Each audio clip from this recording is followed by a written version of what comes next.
Right now, a human being is taking their final breath. The biological hardware fails. The active, glowing map of the brain fades into total darkness. We know that chemistry dictates our experience. Alcohol shifts our behavior. Anesthesia switches off consciousness. Brain injuries rewrite personalities. This presents a brutal reality. If tweaking the brain changes the experiencer inside, we must confront what happens when that brain is destroyed. Every civilization and philosopher has struggled with this mystery. To bridge the gap, humanity has developed 9 distinct theories, scaling from grounded biological observations to mind-bending cosmic systems. These are deeply unsettling thought experiments, designed to test how you perceive your life right now. Materialist death defines the end as the complete cessation of the self. There is no soul, no hidden dimension, and no transition. It is the exact same absence of experience you felt in the year 1200, the same void that existed before you were born. The philosopher Epicurus argued that this erasure makes death irrelevant to the living. His logic was simple. While we exist, death is absent. When death arrives, we no longer exist to experience it. We never actually meet our own end. Void nihilism expands this erasure to the cosmos. It suggests not only do individuals disappear, but the universe is entirely indifferent to our existence. Every human achievement, monument, and memory will eventually vanish without a trace.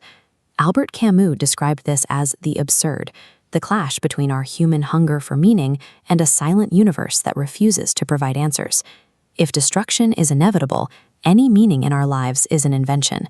We must courageously create our own purpose in the face of the silence. Some theories suggest death is a permanent psychological prison. In certain theological frameworks, eternal damnation represents the soul being eternally separated from truth, forced to live forever within the ugly reality of its own past choices and regrets. Friedrich Nietzsche proposed a different type of trap, eternal recurrence. This theory suggests you are forced to relive your exact life, every joy, mistake, and heart-wrenching loss, on an infinite, inescapable loop. Conceptualized in the mountains of Sils Maria, this was Nietzsche's ultimate test. It asks whether you are currently living a life you would be willing to repeat forever. Nick Bostrom provides a technological version of this confinement with simulation theory. If our reality is code, death is simply a program shutting down.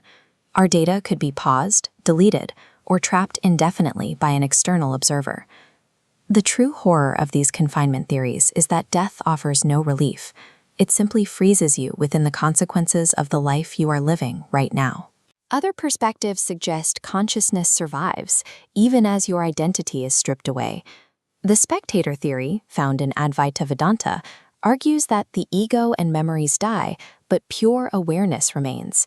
Like a movie ending while the screen stays intact, the observer survives the character's destruction. Quantum immortality relies on the many worlds interpretation.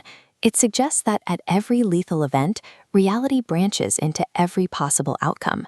While others see you die in their timeline, your subjective consciousness always jumps to a branch where you survived. You are trapped in a perpetually aging, deteriorating body, surviving accidents and illnesses, while the quality of that survival steadily erodes. This form of endless biological survival, void of identity or health, is a distinct type of psychological torture. Andy Weir's The Egg Theory offers the ultimate dissolution of boundaries. It posits that you are actually every single human being who has ever lived. In this cosmic incubation, you reincarnate across all eras and social classes.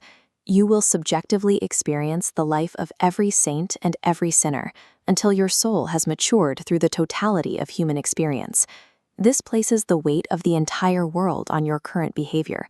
Every cruelty you inflict on another is a wound to yourself. Every kindness you show is a gift to your future. If we are truly everyone, radical empathy becomes the only logical way to exist.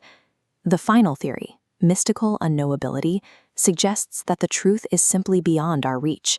The human brain is a biological machine built for survival. It is fundamentally incapable of comprehending a state where it no longer exists. Our concepts of heaven, hell, or digital simulations are earthly metaphors. Attempting to picture true death using a living brain is like asking a fish to describe a fire. The inability to know the truth secures the weight of our morality. If we knew exactly what happened after death, our kindness and our choices would become cheap, calculated transactions for a guaranteed reward. Because the afterlife is an impenetrable mystery, our current choices and urgent love carry infinite weight. This exact moment is the only thing that truly matters.